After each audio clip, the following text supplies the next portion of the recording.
On February 28, 2026, Ali Khamenei, the supreme leader of the Islamic Republic of Iran, was killed in a coordinated U.S.-Israeli military attack on Iran. According to official statements and multiple news confirmations, a joint military operation by the United States and Israel targeted strategic locations across Iran, including Tehran, with air and missile strikes aimed at regime leadership and military infrastructure. Khamenei was killed when his compound and office in Tehran were struck as part of a coordinated attack. He was 86 years old at the time of death and had led Iran since 1989. Iranian state media confirmed his death several hours after initial announcements by U.S. and Israeli officials.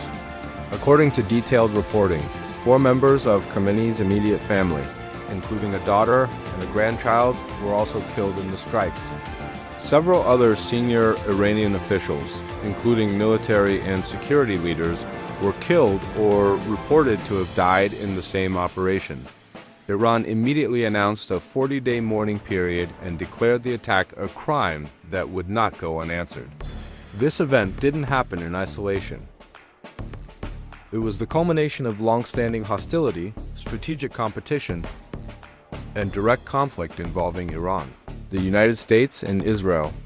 U.S.-Iran relations have been extremely strained since 1979, when the Iranian Revolution overthrew the U.S.-backed Shah and established an Islamic Republic. Major points of tension over decades have included Iran's anti-U.S. ideology and rhetoric, often including chants of "death to America," accusations by the U.S. and Western countries that Iran has supported militant groups across the Middle East, such as Hezbollah in Lebanon and militias in Iraq and Yemen. Disputes over Iran's nuclear program, especially after the U.S. withdrawal from the 2015 Iran nuclear deal, JCPOA, in 2018 and subsequent sanctions. Several direct military confrontations, including past U.S. airstrikes like the killing of Top Iranian General Qasem Soleimani in 2020 and repeated episodes of expulsion of diplomats and closing of embassies. These issues created cumulative mistrust and hostility between Tehran and Washington for decades. In the months leading up to February 2026, Iran faced widespread domestic protests driven by economic hardship and political grievances. Heavy crackdowns by Iranian security forces reportedly resulted in thousands of deaths, a factor cited by U.S. officials as exacerbating tensions. Iranian Supreme Leader Khamenei had repeatedly warned that any U.S. military attack would trigger a regional war. Diplomatic negotiations over the nuclear program showed signs of breaking down, and accusations of renewed enriched uranium production circulated, further heightening tensions. Israel, as a close U.S. ally facing direct threats from Iranian missile and drone forces, pushed for decisive action against Iranian military capabilities. U.S. and Israeli leaders described the February 28 strikes as aimed at dismantling Iran's ability to wage prolonged conflict and neutralizing leadership perceived as a threat to regional security. The U.S.-Israeli attack involved hundreds of air and missile strikes targeting Iran's air defenses, missile launch sites, Revolutionary Guard Corps, IRGC facilities, and leadership compounds around Tehran. Israel reportedly deployed over 200 jets and struck more than 500 targets in the opening wave. U.S. forces contributed with missile strikes from naval and air assets, focusing on disabling Iran's capacity to retaliate effectively against U.S. bases in the region. According to U.S. statements, there were no U.S. casualties reported in the initial phases of the operation, despite Iranian missile and drone retaliatory efforts against both U.S. bases and Israeli targets.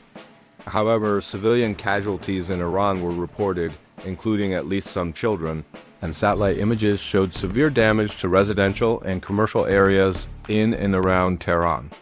After the killing of Khamenei, Iran's paramilitary force, the Islamic Revolutionary Guard Corps, IRGC, promised severe retaliation. Iranian forces reportedly launched missiles and drones targeting U.S. military bases in the Gulf region, Israeli targets directly or indirectly, according to some military assessments. The attack instantly escalated tensions far beyond Iran's borders.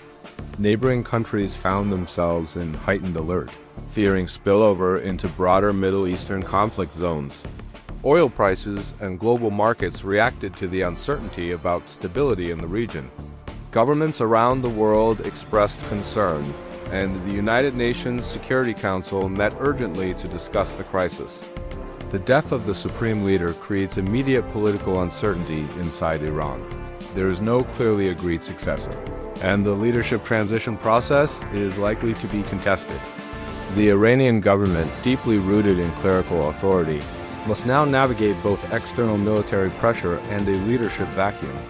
State institutions like the Guardian Council and IRGC leadership may play decisive roles in choosing or consolidating the next power structure.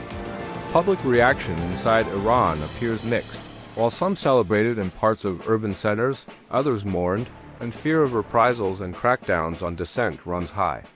President Donald Trump publicly confirmed Khamenei's death and framed the strikes as a historic victory and a chance for the Iranian people to take back their country from oppressive rule. The White House maintained that the military operation was justified by long-standing threats posed by Iran's nuclear ambitions and support for militant groups across the region. Many countries called for restraint and de-escalation, fearing an all-out war in the Middle East.